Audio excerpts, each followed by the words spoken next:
Good morning, ma'am. Oh, good morning, Maliwat. Nano kunta? May gadlaak, ma'am, susugaron. Nano man yung susugaron? Kay ma'am, ito ako gad mga grade 5 sa first quarter, second, third, and fourth quarter. Oh, kay di ba naghatag nak sa iyo mga grade sa iyo advisor san una pa? Kay mao nga ni, ma'am. Nano, may problema sa ginhatag sa iyo nga grade? Wara gad, ma'am. Kay nano mangkunta ning tuyo sa akala daw nining. Kay ma'am, pwede mo pa ba liwaton anak ako mga grade 7 nga tulo nga quarter? Ha? Kay recorded na ito nining, nano pa ba nga pagpapaliwaton mo sa Kay basi kung tama mahiyapyak sa mga honor. Ay nanay, kay nano ako laba sa naghatag sing grade nga 87?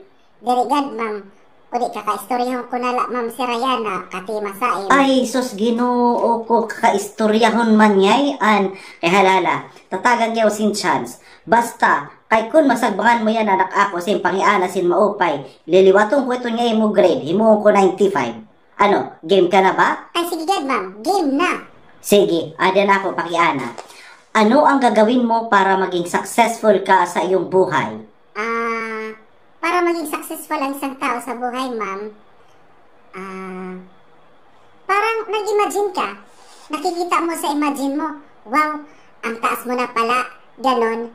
Makikita mo sa imagine mo, success ka eh. Bigla kang sumakses eh. Pero step by the step pala, bago ka sumakses.